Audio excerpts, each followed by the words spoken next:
Greetings and welcome. My name is Cecil Hutt, and I will be presenting to you as Mercy Morn the First, a character in the Locked Tomb series. And I am here to present my academic ramble, or TED Talk, on how does speculative fiction influence its readers' opinions and emotions on real-world issues, such as gender identity and sexuality. And how are these topics explored in the Locked Tomb series? Can lesbian necromancers in space change society? I would argue yes. To start off with this topic, I researched speculative fiction. Speculative fiction is an umbrella term for a wide variety of genres: fantasy, science fiction, some horror, and the reason why I'm not narrowing it down is because Aristotle created genre criticism to put art into little boxes and try and define it that way. But most art doesn't fit in these boxes. So we're not gonna do that because it doesn't work for our series. So another thing I researched is how speculative fiction influences empathy.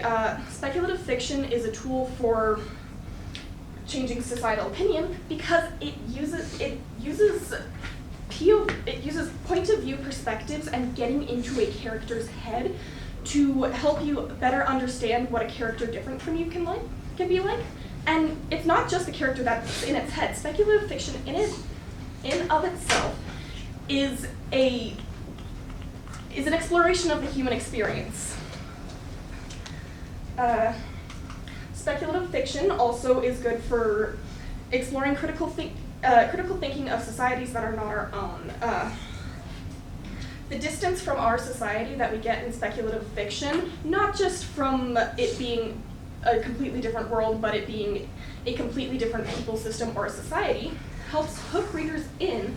And the fact that it is so different from our own, but so similar to our own, we are allowed to explore and really dig into, analyze what makes this society similar to ours and just how that reflects on us.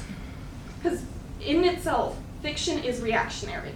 So if an author writes something, it's probably a reflection of its time. So, what's the Locked Tomb series? The Locked Tomb series is a speculative fiction series combining science fiction, fantasy, and horror. It is set in the Dominican system, which is our universe many, many years in the future, and with necromancers. The Dominican system holds the 9 houses, which was created by Emperor John Gaius. Emperor John Gaius, pre-resurrection, had a magical girl transformation into his necromancer abilities. And the magical girl transformation is in the author's words herself. This transformation to get necromancy allowed him to complete the resurrection. After the resurrection became the 9 houses. These houses are typically depicted with skulls as they are necromantic, and they house necromancers and cavaliers. Necromancers have the ability to manipulate life energy and death energy, Valergy and Thanergy, while cavaliers act as their martial prowess and they're defenders of a sort. There's another faction in this series, Blood of Eden. Blood of Eden is against necromancers and actively trying to put the world back to where it was. They are descended from the trillionaires who escaped the extinction level event that led to the resurrection. During the resurrection beasts were created. Resurrection beasts are these dead souls of planets, and they hunt down lictors because lictors have become immortal through consuming the souls of their dead cavaliers. This is the beast. But I don't have time to get into that bit, sadly. So the Locked Tomb series is really relevant because it gets into not only normalization of rarely a lot of LGBTQ people, but it also has the 9 houses social stigmas explored and you can see, if you look into it, you can see how that translates to our own societal stigmas, as well as necromancy in itself can be seen as an allegory for being queer. Though with the necromancy being an allegory for being queer, we do have to acknowledge that it's not the greatest to relate something so powerful to a minority group, because people can excuse that for hate. So in the political stigmas of the 9 houses, we meet Abigail, Pent, and Magnus Quinn. They are a married couple and the necromantic scion and cavalier primary of the 5th house. We initially meet them in Gideon the 9th, and Gideon isn't socially adept, doesn't know a lot of the social stigmas, or if she does, she never talks about them. So we get to meet them and fall in love, form this emotional connection, and grow our empathy for them by meeting them through bad puns and sweet family anniversary dinners. But then in Harrow the 9th, we get this quote here that I have on the screen. Harrow is much more socially adept, and she knows the social stigmas.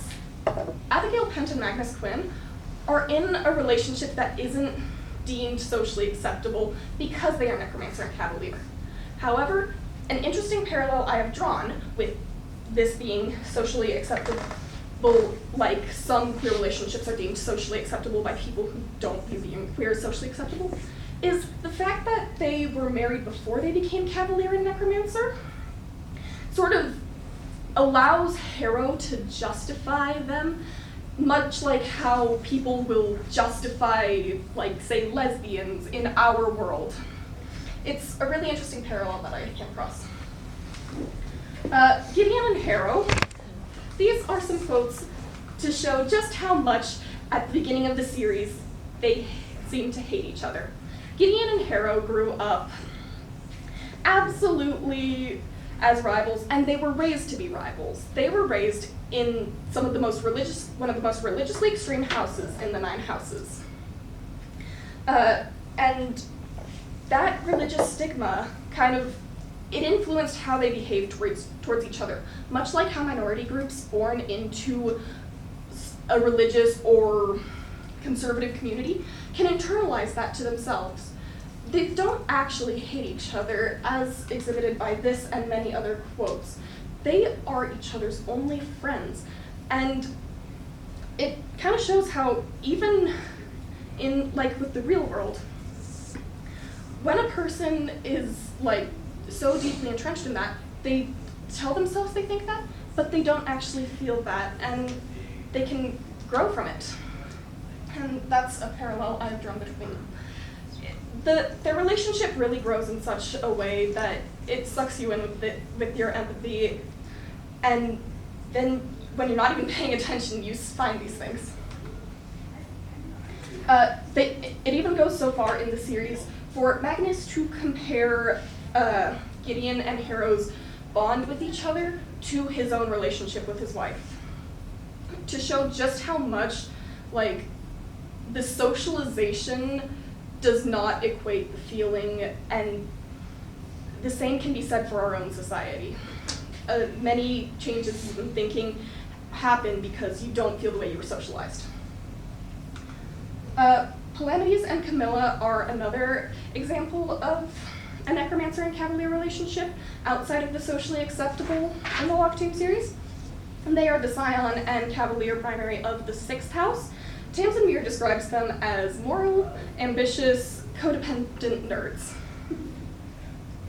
And their relationship is commented on in a short story by another character as being odd. It's never explicitly stated, and they never overtly say they have romantic feelings for each other, but everyone notices that they are not like the others. And I found that this was a parallel to asexual and queer platonic relationships, where you always have to kind of face that people will see your relationship as odd or assume that you are romantic, but you're really not. Your bond goes so deep that you can even say things like they say in the final book, they are the love that is perfected by death. But it's not romantic. It's another social stigma, but it parallels there. The Locked series doesn't only focus on gender identity, well, on sexuality, it also goes on gender identity. Pyrrha DeVay is the dead cavalier who was compartmentalized of Gideon I, a lictor. And Pyrrha is stuck in his body. So the way that Pyrrha is talked about, it's a very vulnerable and accurate description of gender dysphoria and taking care of your gender identity to make your body fit you, but it's done in a way that is normalized so that you still like Pyrrha and you don't see anything wrong with her, but you get these little hints. And I think it's really neat that Tamsin Muir decided to mess with gender through lictorhood to do this. The other example of lictorhood messing with gender is Paul. Paul is essentially Camilla and Calamity's, but they have merged their souls completely in what they call the perfect Lysis. Paul is explicitly stated to be outside of the gender binary, but that's not what I'm focusing on with this. What I'm focusing on is the fact that this quote, which was initially a block quote, it follows very closely to how some people will have their family react to their coming out. People will say that their family members have said they're mourning the person that they thought they knew, but like this, that person is technically dead for both the coming out and this situation, but they still retain all their memories. So it's an emotional jumble that people who have experienced it and people who haven't experienced it can really connect to and really understand these characters better. So, in conclusion, I think that speculative fiction is truly one of the best ways we can explore our society and plant seeds of social change. Because even something as random as lesbian necromancers in space can hold these really deep and personal stories and societal allegories while still entertaining us. And I'd say that it plants those first seeds of social change, because if we start by changing people's opinions and finding those similarities to characters different than us, we start to see it in our own society. And then we can start to move forward to make our own personal changes. It is not the direct cause, it is the seed. And I would say that the best way we can get this to be more effective is to advocate for better reading, get people interested in books. If people don't like classics in school, start integrating more modern things because they have just as much societal relevance. And even compare them. It's really a thing of getting people to enjoy this so that they unintentionally stumble across it. And if nothing else, I can only hope that I've gotten you interested in this wild, wacky, very wonderful series of lesbian necromancers in space. Any questions?